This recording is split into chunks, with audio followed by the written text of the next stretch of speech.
Well, here we are. I've come out to a bit of a secret location, actually. I've come out to meet the one and only Max Igan. How are you, Max? Hi, folks. Good to see you, brother. Good to see you come out here. Thanks for visiting. Yeah, look, thanks for the invitation and thanks for the Crow House shirt. Very, very grateful and honour and privilege to come out here and see you, Max, and really get your thoughts on where Australia is right now at the moment. We've just had Freedom Day, which I guess across the nation had mixed results, but I'll let you elaborate on that. Overall, I think it was good. I mean, I can't really offer too much of an opinion because I wasn't there. I didn't make it. As I explained to you earlier, I tried, but circumstances wouldn't let me. But overall, I mean, I think it was a good vibe. Some of the stuff that I saw from Brisbane, some of the encouragement they were giving towards the people of Victoria, I think it was good for the people of Victoria to see that level of encouragement coming from the rest of the country. So, but I mean, overall, I think we need to keep it up, not just do it that weekend. I think we need to do it all the time. We need to really push this and realise that it's not just going to be one event where we all go out and shake our fists at the government. We need to really do this properly and keep pushing back. And I'd like to see an event where we don't just go to like Botanical Gardens or the War Memorial or something. I'd like to see an event where we go to Parliament House and we call them out to accountability. That's what I'd like to see. Well, you mentioned earlier some strategies how people can, I guess, use ordinary mainstream practices that the average person can do to push back and show that they're not going to participate in this technocracy that we're seeing rolled out. Can you elaborate on some of those? Well, yeah. I got the inspiration from a Karen Brewer video, actually. She mentioned that we should remove service from these people, and it's a good concept, but she's saying police, but I'm saying everything. When you think about it, every business has the right to refuse service to any customer. So when you look at what's happening in Australia right now, it's become very obvious that the police are no longer serving the people. Just look what they're doing in Victoria. This isn't serving the people, it's serving the government. And the government is no longer serving the people, and the media is no longer serving the people. So why are we serving them? So anybody who owns a business, they should refuse service to any police officer, to any politician, and to any media personality, because they have the right to refuse service. So, you're not breaking the law, you're not doing anything wrong, you're not hurting anybody, you're just saying, no, I won't serve you. They don't serve us, so why are we serving them? If media personalities suddenly can't go and buy a cup of coffee somewhere, or they can't go to the supermarket, or they can't have a food truck coming around at lunchtime because people won't serve them because they're media, politicians or police, then they're going to start having a pretty hard time. If Dan Andrews goes to the supermarket and wants to buy some groceries and the supermarket refuses to serve him, what can he do about it? There's nothing he can do except go to another supermarket, which hopefully will also refuse to serve him. And that'd be something we could do. And us normal people out there who are just out there shopping, we could also refuse to shop in any establishment that we are aware of that is serving politicians, police, or media personalities. This is a way we can push back, pull service from them. It's a good idea. It's one start anyway, and it's something that would empower people on the ground where they live, something everybody can do, Yeah, it was really interesting to hear Tristan on the weekend at the event you couldn't make it to in Brisbane. Tristan, who organised the event, and he acknowledged the Brisbane police, who were completely honourable, they were completely respectful, they were completely professional, but he also let them know that the way this is escalating and the way the government is turning on the people, and as the people awaken, the police force are going to have to make a very clear decision, whether they're against us or where they're with us. Yeah. And this is what I wanted to ask you today, Max. Where do you see Australia right now? We're seeing the world in mass awakening. We talked about Berlin earlier. We've talked about what's happening in Europe. We do have the complacency in Australia. We have the she'll be right, mate. What was the term you gave Australia before? I don't know. Lucky country. Lucky country, this sort of thing. So we know that things, they ain't right, mate, at the moment. What are your thoughts on Australia's position as far as this awakening on a global scale? Not enough pushback in Australia. I mean, I call the place Apathralia, unfortunately. We've got a heavily fluoridated population. And, there's too much space. People have had it too easy. People have got big backyards. they don't see it ever coming for them. But we've got a real problem here with fascism in this country. The government is in abuse of office. What they're doing is a reckless endangerment of the public health. The people that are dying in the nursing homes in Victoria, I mean, you've got to look at what Dan Andrews is doing. He's put these people in nursing homes, he's left them alone, cut them off from their families, and basically the people in the nursing homes are even leaving them alone. They're just leaving them there to rot. That's how they're getting the figures up. You're putting people in a position where they're going to die, getting the most vulnerable people in society, putting themselves in a position where they're going to die, and then you're saying it's all COVID-19 deaths to bump up the figures. This is murder by proxy. You know, the government has turned against the people. The government is no longer a valid government. It isn't a valid government anyway. It hasn't been valid since 1973. Even when you look at the Australia Act, that further compounds the invalidness of the government. We've got a Prime Minister who swore allegiance to Her Majesty, not Her Majesty, Her Majesty. If you mess up a line when you're taking your oath of office, you're going to repeat the line. He didn't mess it up. He purposefully said that. Her Majesty, Queen Elizabeth, the Queen of Australia, a woman who doesn't exist. We've got an invalid government who's turned against the people. So how valid is any of the law that they're using to roll out for this alleged pandemic? You know, more people have died from the lockdown than have died from any virus. And what they're doing with the roadmap to come out of lockdown, it's unattainable. You got Dan Andrews saying you've got to have no more than 5 positive cases in all of Victoria for 14 days before they'll release it down to the next stage. You know, and that's impossible. And it's not people that are dying, not people that are sick, it's just people that are testing positive. For this RNA code that they're looking for, which they haven't even identified as COVID, you've got this piece of shit, Anastasia Palaszczuk, running Queensland, who's saying you've got to have 0 cases across Australia for 28 days before she'll open the border. This is not obtainable. The RNA test that they're doing, the PCR test, can identify pretty well anybody they want to test positive for COVID. You know, you're never coming out of lockdown. That's what they're doing. This whole thing is a fraud. It's a massive, monumental fraud being carried out by the governments. And yeah, the police are going to have to figure, where is your line in the sand? Do you serve the people or do you serve this corporate entity? Because if you got into that force to uphold the law and prevent crime, well, the government at the moment is in breach of the law and they are carrying out a massive crime, reckless endangerment of public health, all of them, massive fraud. Why aren't any of the police standing up against that? Or are you just doing what you're told by the politicians? Did you come here to uphold the law, or did you come here to simply uphold the will of politicians and whatever legislation they write on paper, which is the colour of law and they claim to call law? It's bullshit. The whole thing is bullshit. So where is your line in the sand?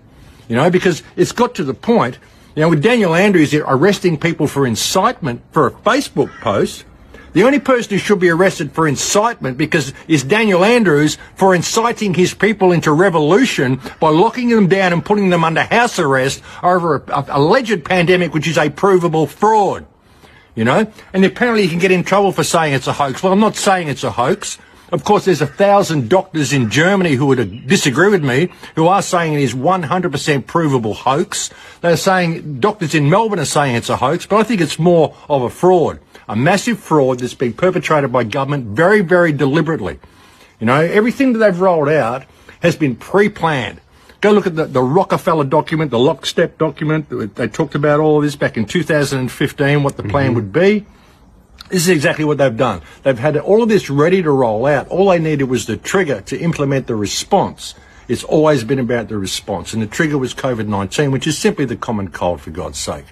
A recent report came out by UCLA, which said that anybody under the age of 54 has a 19.1 million, it's 1 to 19.1 million chance of dying from COVID-19. You've got 1,000 times more chance of being struck by lightning than you have of dying from COVID-19, and they've shut the whole world down. It's a massive abuse of office, and it's so obvious that, as I've been saying to people, you can't even call it a pandemic anymore. It's more of an IQ test. You know, if you can't figure out how fake this is, then I'm sorry, but you are terminally stupid. Now, I'm sorry, but that's just the way it is. And so we need to call these politicians out and hold them to account. This is an abuse of office. It's a treason. You can't even call it an abuse of power. They don't have the power to do this. They've delegated themselves. They're using the office that they hold to delegate themselves powers they have no right to have. They just made this shit up as they went along. Daniel Andrews locked the whole state down when Parliament wasn't even sitting. He just decided to do it. That's called being a dictator. That's called treason. That's called fuck off, Daniel Andrews. We're coming for you. That's what should happen. You know, and if this country isn't going to do it, if this legal system isn't going to do it, then perhaps we get someone like Bosie, vote him in, we take over the legal system, we do it ourselves. And if that doesn't work, then we form common law courts and we just go and build a gallows, because it's really got to that point.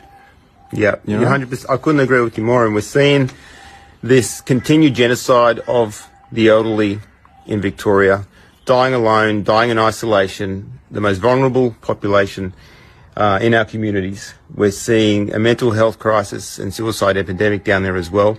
We're seeing the absolute destruction of the economy, and it's all out psychological warfare being waged on the Australian people. And I guess what gives me hope that things are turning around, that the tide is starting to turn, is the mainstream media is starting to identify this fraud.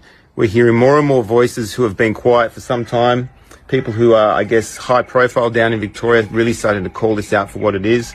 The Triple M interview, I don't know if you've heard that one, Max, the Triple M interview with Luke Darcy, where he completely exposed Daniel Andrews and talked to him about the 500 doctors in Victoria who want to form an independent panel and a full inquiry, and who have openly called out that this lockdown is completely useless, completely damaging, and provides no health benefits or containment to any virus whatsoever.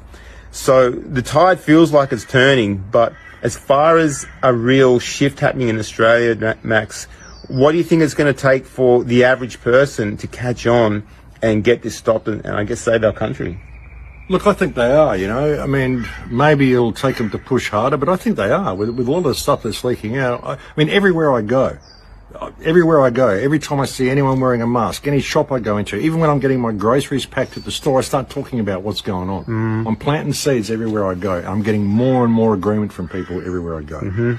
So, you know, I think the tide is turning, but we've got to realise that we're not going to get any remedy from their legal system, and by listening to them argue back and forth and thinking ScoMo's angry with Daniel Andrews and all that. No, it's all theatre for the masses. We've got to pull support from these people. Like I said, stop serving them. Stop giving them any service at all. They're not serving you anymore. The police do not serve the people. The politicians do not serve the people. The media does not serve the people. Why are you serving them anything? You have the right to refuse service, so do it. You know, push back in every way we can.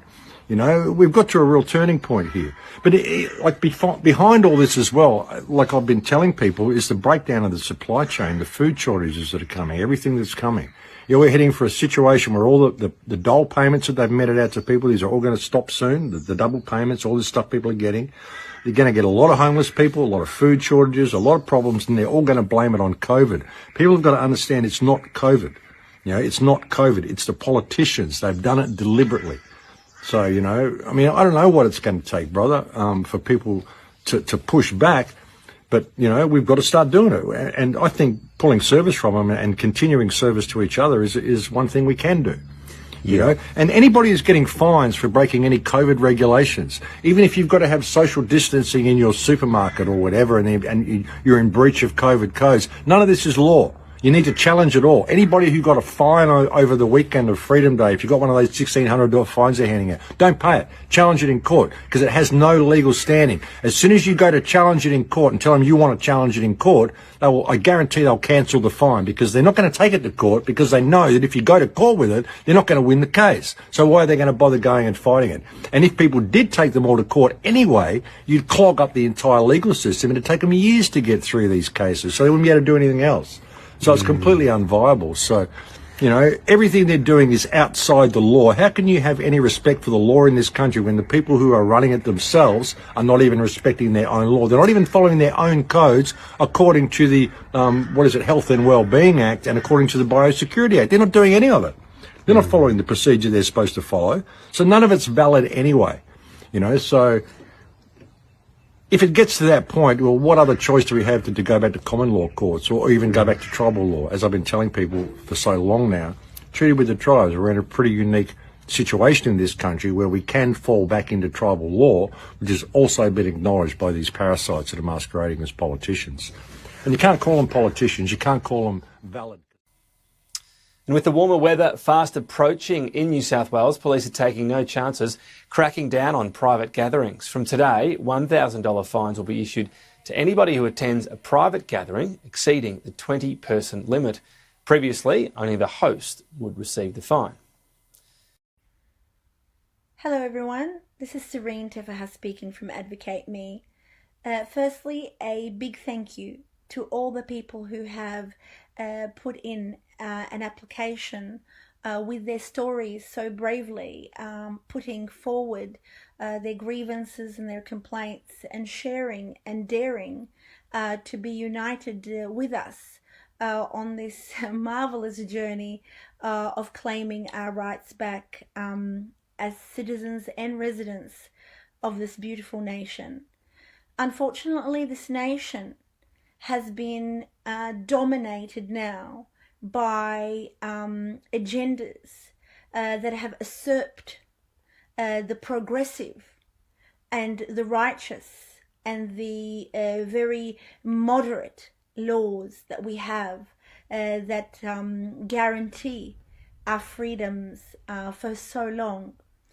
What we've seen overnight is a degradation of these rights so radically and in such a contrast to what our laws actually provide for. What has truly shocked me in this process is that people have not been keenly aware of what is actually going on around them. And they feel in so many ways angry when they are challenged or when they're shown that perhaps those who are operating these systems have become so utterly and completely corrupted. And a lot of people ask me, what are you trying to do with this class action, Serene? Well, what I'm trying to do is very simple. This is about our rights. It's about claiming our rights. And businesses and others, ask me, why are you not seeking money? Why are you not going after millions of dollars against the government? That's because if we seek money, we will lose. As simple as that. And a court of this land will not provide its people and will not go up against the government to say or put a government out of funds significantly. So any kind of action that is promising people millions of dollars is in many ways lacking substance and strategy. Okay, that's the first thing. The second thing is we are seeing the interference and our governments being usurped very, very quickly by foreign interference and by also internally corrupt individuals.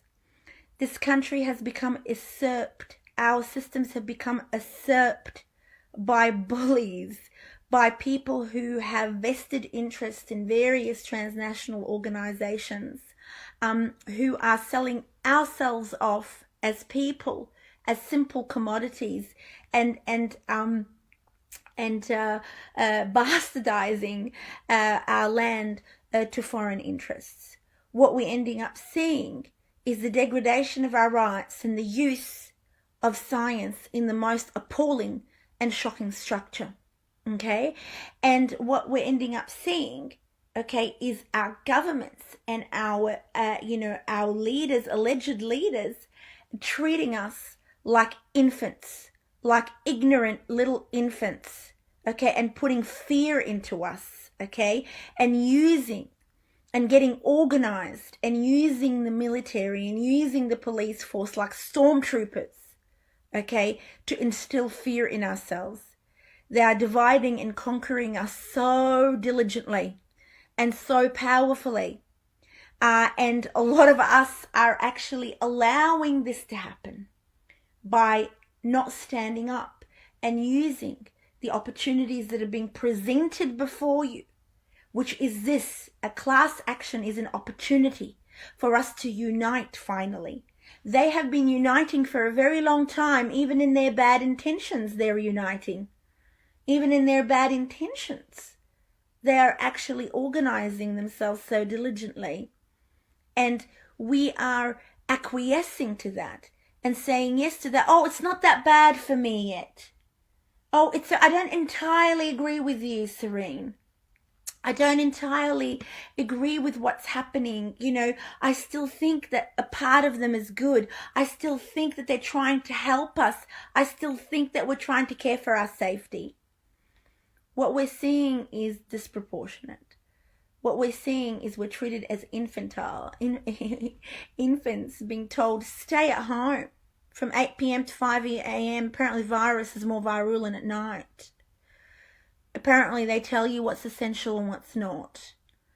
Apparently they tell you when they can detain you and when not. They don't have to give you any reasons or any explanation. They've done away with your rights of review. And it's still not enough for you to move into action. It's still not enough for you to say this is crossing the line in so many ways. You're still hoping that things are going to get better. And we've removed, as a result of this, any empathy, any heart in our communications with each other. What has happened is that they've turned us against each other. What has happened is that what is scientific has become ignorance. Apparently asking why you should be masking, why you should be distancing, why is there disproportionality, why is there inconsistencies and closures, why is there detainment when people are healthy? Apparently, that's ignorance. And it's still not enough for a lot of you. It's still not enough for you to thump your fists on the table and say enough is enough. It's not enough that they're causing you mental illness. It's not enough that they're making you scared. It's not enough that they're intimidating you. It's not enough that they're infantilizing you. It's not enough. When is it going to be enough? And you have to ask yourself that question. What I've come to do is create an opportunity for us to join together, to unite. And unfortunately, this fear also breeds the tall poppy syndrome. Oh, what do you want to do here, Serene? What do you come to do? What do you know? What do I know? I know a lot about this country. I know a lot about their leadership. I know a lot about fighting corruption. I know a lot about darkness. I know a lot about being confronted with that darkness. And people trying to hurt me for challenging corruption. I know that. That's why I've come to share this with you. Because we need a point of unity. And you ask me, how are we going to be protected? Yes, I'll tell you how you'll be protected: by the poorest in this country. It's poetic justice. My class action is poetic justice. We're not seeking money because we want integrity. The poor people are at the front taking the risk because they've got nothing else to lose, and they're willing to protect the wealthy. They're willing to go in batting for you. All you need to do is sign it. All you need to do is join. There's not going to be any risk for you. And guess what? I have a lot of people who are willing to go to the front. I just don't have the team. The wealthy people. The people who feel the most fear, because you feel like you've got the most to lose. And guess what? You do. You have the most to lose. You've already lost. By not being a part of something, is by not being wanting to change, by not taking responsibility and saying, let's do this together. Let's get organized. Let's get organized. We want to do protesting. We want to get up. We want to say no to the illogical. We want to say no to the... Let's get organized. Let's get organized. Let's use the strength in our numbers. But all of us, oh no, my family members, join me. My friends that know me for years, join me. We're making change. We're making history. We're saying enough is enough. Let's take back what truly belongs to us, and let's share it, and let's teach those who are so hungry for destruction They're only destroying themselves. So, when we have so much amongst us that are corrupt, we have to reach out to them and say, enough with your corruption. We have to share this land. We have to share our resources. We have to be logical about the way we deal with things. We cannot be using these things as an excuse for a causal fatality rate of a disease of 1.38%. This is madness, what is going on in this country. It is madness, but it is planned chaos. And we're all succumbing to it. Please, come here. Please, let's be together. Come here into my heart. I want to help. I want to see your story. Together we have strength. Together we truly can stand. And we can say no. No, let's reshape our lives. No to the corrupt. You've got to come now and play by the rules. You've got to come and play nice. No more bullying. No more bullying. We've got to say that together. And we've got to not be afraid. So yes, it's poetic justice, the class action, no compensation. The poorest take the lead. Oh, what's going on? Yes, what's going on is truth. What's going on is fairness. What's going on is let's go beyond money as the method of communicating with each other. And let's go back to integrity. Let's go back to rights. Let's go back to basic justice. Let's go back to transparency and accountability and loyalty and trust. So please, consider my words carefully. I've come here to join us, to unite us. No more tall poppy syndrome, no more throwing each other down and judging each other. And, it's a minimum of 250. People, class action, everything's for free. With the other class action, they got a litigation funder who is backing a horse.